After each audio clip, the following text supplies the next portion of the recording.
নমস্কাৰ সকলোকে পুনৰ স্বাগতম জনাইছোঁ আমাৰ অন্য এটা জব ইনফৰ্মেটিভ ভিডিঅ'লৈ। আজিৰ ভিডিঅ'টোত আপোনালোকৰ বাবে খুবেই এটা ভাল খবৰ লৈ আহিছোঁ। পুনৰ আপোনালোকৰ বাবে অসম চৰকাৰৰ চাকৰি মুকলি হৈ গৈছে। APGCLৰ ফালৰ পৰা আপোনালোকৰ বাবে বহুখিনি পদ মুকলি কৰি দিছে। এই পদসমূহৰ বাবে যদি আপোনালোক এলিজিবল বা ইণ্টাৰেষ্টেড হয় সকলোৱে এপ্লাই কৰি ল'ব পাৰিব। ভিডিঅ'টো শেষলৈকে চাই থাকিব।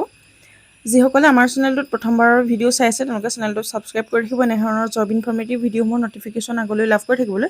তেনেহ'লে আহক দেৰি নকৰি আমি ভিডিঅ'টো আৰম্ভ কৰোঁ। APDCLৰ দৰে আপোনালোকৰ এটা জব মুকলি হৈছে। বিভাগটো আপোনালোকৰ APDCLৰ দৰে সম্পূৰ্ণ একেই থাকিব। ইয়াত আছে আপোনালোকৰ বিভাগটো APGCL। আমি ইয়াৰ ফুল ফৰ্ম আৰু বিভাগটোৰ সম্পূৰ্ণ তথ্য আমি ইয়াত আলোচনা কৰিছোঁ। ভিডিঅ'টো শেষলৈকে চাই থাকক। কেনেদৰে আপোনালোকে এপ্লাই কৰিব পাৰিব আৰু কেনেধৰণৰ কোৱালিফিকেশ্যন হ'লে এপ্লাই কৰিব পাৰিব সেইখিনি সকলোখিনি তথ্য ইয়াতে আপোনালোকে জানি ল'ব পাৰিব। ইয়াতে অৰ্গেনাইজেশ্যন নেমটো হৈছে Assam power generation corporation limited বা APGCLৰ ফালৰ পৰা পদখিনি খালী কৰিছে। আৰু ৰিক্ৰুইটিং অথৰিটিৰ কথা কোৱা হৈছে আছাম পাব্লিক ছাৰ্ভিচ কমিশ্যন বা APSCৰ ফালৰ পৰা আপোনালোকৰ ইয়াতে চিলেকশ্যন প্ৰচেছটো কণ্ডাক্ট কৰিব। আছাম পাব্লিক ছাৰ্ভিচ কমিশ্যন বা APSC আপোনালোকৰ ইয়াতে চিলেকশ্যন প্ৰচেছটো আপোনালোকক কৰিব, মানে আপোনালোকক চিলেক্ট কৰিব। আৰু পোষ্ট নেম হৈছে এছিষ্টেণ্ট মেনেজাৰ। এছিষ্টেণ্ট মেনেজাৰৰ বাবে ইয়াতে পদ খালী আছে। আৰু জব লোকেশ্যনটো থাকিব আছাম। অসমতে আপোনালোকে এই জবটো লাভ কৰিব পাৰিব, যিহেতু অসম চৰকাৰৰ এটা জব হয়। আৰু এপ্লিকেশ্যন মোডটো ইয়াতে অনলাইন থাকিব। আপোনালোকে অনলাইন মাধ্যমেৰে সকলোৱে এপ্লাই কৰিব পাৰিব। আৰু পে' স্কেলটো ইয়াতে থাকিব 37,300ৰ পৰা আপোনালোকে 1,12,000 পৰ্যন্ত চেলাৰী লাভ কৰিব পাৰিব। খুবেই এটা ভাল চেলাৰী ইয়াতে আপোনালোকে লাভ কৰিব পাৰিব। আৰু গ্ৰেড পে' থাকিব 14,200। আৰু এপ্লিকেশ্যন ষ্টাৰ্ট ডেটটো হৈছে 24 জুলাই 2026। 24 জুলাইৰ পৰা ইয়াতে এপ্লাই ষ্টাৰ্ট হৈ যাব। যিসকলে এপ্লাই কৰিব বিচাৰে 24 জুলাইৰ পৰা আপোনালোকে এপ্লাই কৰিব পাৰিব। আৰু ইয়াতে লাষ্ট ডেটটো থাকিব 23 আগষ্ট 2026। আপোনালোকে আগষ্টৰ 23 তাৰিখ পৰ্যন্ত এপ্লাই কৰি থাকিব পাৰিব। সম্পূৰ্ণ এক মাহ আপোনালোকৰ হাতত সময় দিছে ইয়াতে।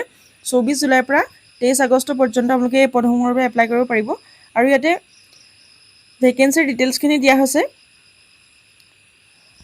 ইলেক্ট্ৰিকেলত আছে টোটেল ভেকেঞ্চি 10টা আৰু ওমেনৰ বাবে ৰিজাৰ্ভ আছে তাতে 4টা। আৰু মেকানিকেলত আছে ভেকেঞ্চি 6টা খালী আৰু তাতে 2টা ওমেনৰ বাবে ৰিজাৰ্ভ কৰা হৈছে। আৰু ইনফৰমেশ্যন টেকন'লজিত আছে 3টা পদ খালী, তাতে আপোনালোকৰ ওমেনৰ বাবে ৰিজাৰ্ভেশ্যন দিয়া হোৱা নাই। আৰু ইনষ্ট্ৰুমেণ্টেশ্যনত আছে 2টা পদ খালী। আৰু চিভিলত আছে 10টা, তাতে 3টাকৈ পদ ওমেনৰ বাবে ৰিজাৰ্ভ কৰা হৈছে।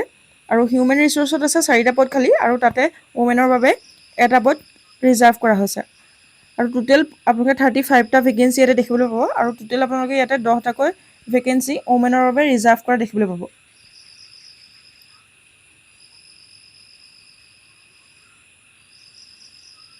আৰু এডুকেশ্যনেল কোৱালিফিকেশ্যনৰ কথা কোৱা হৈছে ইয়াতে। যদি আপোনালোকে এছিষ্টেণ্ট মেনেজাৰৰ বাবে এপ্লাই কৰে ইলেক্ট্ৰিকেলৰ বাবে, আপোনালোকৰ BTech in electrical engineering or electrical and electronics engineering minimum 60% marks. আপোনালোকে যদি BTech ইলেক্ট্ৰিকেল ইঞ্জিনিয়াৰিং বা ইলেক্ট্ৰিকেল এণ্ড ইলেক্ট্ৰনিক্স ইঞ্জিনিয়াৰিঙত কৰিছে, যদি আপোনালোকৰ 60% মাৰ্কছ আছে তেনেহ'লে আপোনালোক এলিজিবল হ'ব। আৰু এজ লিমিটখিনি ইয়াতে দিয়া হৈছে 21 to 38 ইয়াৰ্ছ। 21 বছৰৰ পৰা 38 বছৰ সকলে এপ্লাই কৰিব পাৰিব। আৰু এজৰ ৰিলেক্সেশ্যন লাভ কৰিব পাৰিব কেটেগৰী ৱাইজ। SC ST সকলে 5 বছৰকৈ ৰিলেক্সেশ্যন লাভ কৰিব পাৰিব। OBC সকলে 3 বছৰকৈ, PWBD কেণ্ডিডেট থাকিলে 10 বছৰকৈ। আৰু এক্স ছাৰ্ভিচমেনৰ বাবে এজ পাৰ গভৰ্ণমেণ্ট ৰুল অনুসৰি এক্স ছাৰ্ভিচমেনৰ সকলেও ইয়াতে ৰিলেক্সেশ্যন লাভ কৰিব পাৰিব। আৰু এপ্লিকেশ্যন ফিজৰ কথা দিয়া হৈছে ইয়াতে। জেনেৰেল কেটেগৰী কেণ্ডিডেটে ইয়াতে এপ্লিকেশ্যন ফি 250 দিব লাগিব। আৰু OBC সকলে 150। SC ST BPL আৰু PWBDৰ বাবে কোনো ধৰণৰ এপ্লিকেশ্যন ফিজ ইয়াতে দিব নালাগে। আৰু চেলাৰীখিনিৰ কথা কোৱা হৈছে 37,300ৰ পৰা আপোনালোকে 1,12,000 পৰ্যন্ত এটা চেলাৰী লাভ কৰিব পাৰিব। ইয়াৰ উপৰিও আপোনালোকে 12,200কৈ গ্ৰেড পে' ইয়াতে লাভ কৰিব পাৰিব। আৰু চিলেকশ্যন প্ৰচেছটোৰ কথা দিয়া হৈছে এটা ৰিটেন এক্সামিনেশ্যন হ'ব, তাৰপিছত স্ক্ৰিনিং টেষ্ট আৰু ইণ্টাৰভিউ বা ডকুমেণ্ট ভেৰিফিকেশ্যন যদি এপ্লিকেবল হয় তেনেহ'লে এনেদৰে আপোনালোকে চিলেকশ্যন প্ৰচেছটো লাভ কৰিব পাৰিব। আৰু ৰিকুৱাৰ্ড ডকুমেণ্টছৰ কথা ইয়াতে দিয়া হৈছে, কেনেধৰণৰ আপোনালোকৰ ডকুমেণ্টছ হ'লে আপোনালোকে ইয়াতে এপ্লাই কৰিব পাৰিব বা এপ্লাইৰ সময়ত আপোনালোকে কোনবিলাক ডকুমেণ্টছ যোগাৰ কৰি ৰাখিব লাগিব সেইখিনি ইয়াতে দিয়া হৈছে। পাৰ্মানেণ্ট ৰেচিডেন্স চাৰ্টিফিকেটছ বা PRC চাৰ্টিফিকেটখন লাগিব বা এমপ্লয়মেণ্ট এক্সচেঞ্জ ৰেজিষ্ট্ৰেশ্যনৰ যিখন চাৰ্টিফিকেট থাকে সেইখনো তাতে আপোনালোকৰ প্ৰয়োজন হ'ব। SSLC or class 10 certificate for age প্ৰুফৰ বাবে আপোনালোকৰ SSLC বা ক্লাছ 10ৰ চাৰ্টিফিকেটছ দৰকাৰ হ'ব। আৰু এডুকেশ্যনেল মাৰ্কশ্বিটছ এণ্ড চাৰ্টিফিকেটছ, আপোনালোকৰ যিখিনি এডুকেশ্যনেল কোৱালিফিকেশ্যন আছে তাৰ আপোনালোকৰ মাৰ্কশ্বিটছ এণ্ড চাৰ্টিফিকেটছ দৰকাৰ হ'ব। আৰু কাষ্ট চাৰ্টিফিকেট, যিসকল ৰিজাৰ্ভ কেটেগৰী কেণ্ডিডেট হয়, PWD certificate if applicable, no' objection certificate for government employees, যিসকলে অলৰেডি এমপ্লয় হয় তেওঁলোকে ইয়াতে ন' অবজেকশ্যন চাৰ্টিফিকেটছ দিব লাগিব, NOC তাতে দৰকাৰ হ'ব।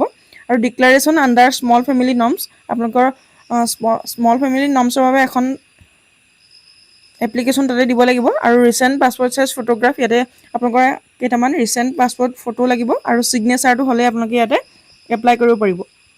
আৰু how to apply for APGCL recruitment 2026, এই ৰিক্ৰুইটমেণ্টৰ বাবে আপোনালোকে কেনেদৰে এপ্লাই কৰিব পাৰিব সেইটো কোৱা হৈছে। আপোনালোকে প্ৰথমতে ইয়াৰ যিটো ৰিক্ৰুইটিং বডিটো যিহেতু APSC হয়, আপোনালোকে APSCৰ যিটো অফিচিয়েল ৱেবছাইট আছে, ৰিক্ৰুইটমেণ্ট পৰ্টেল আছে, তাতে আপোনালোকে ভিজিট কৰিব লাগিব। তাৰ আগতে আপোনালোকে অফিচিয়েল নটিফিকেশ্যনখন এবাৰ কেয়াৰফুলি ৰিড কৰি চাব, কোনসকল এলিজিবল বা কোনসকল এপ্লাই কৰিব পাৰে সেইখিনি আপোনালোকে সকলোখিনি তথ্য ভালদৰে জানি ল'ব পাৰিব।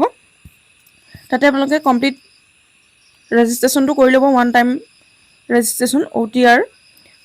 তাৰপাছতে আপোনালোকে লগ ইন কৰি আপোনালোকৰ যিখিনি ইম্পৰ্টেণ্ট ডিটেইলছ থাকে তেনেকৈ আপোনালোকে ফিল আপ কৰিব পাৰিব আৰু এনেধৰণৰ প্ৰচেছটোৰে আপোনালোকে এপ্লাই কৰিব পাৰিব।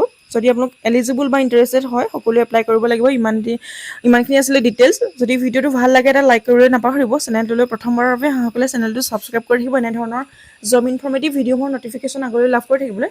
আৰু যিসকলে আমাৰ ভিডিঅ'টো ফেচবুকত চাই আছে তেওঁলোকে পেজটো ফ'ল' কৰিবলৈ নাপাহৰিব এনেধৰণৰ ইনফৰ্মেটিভ ভিডিঅ'বোৰ নটিফিকেশ্যন আগলৈ লাভ কৰি থাকিবলৈ। ভিডিঅ'টো শেষলৈকে চাই থকাৰ বাবে বহুত বহুত ধন্যবাদ।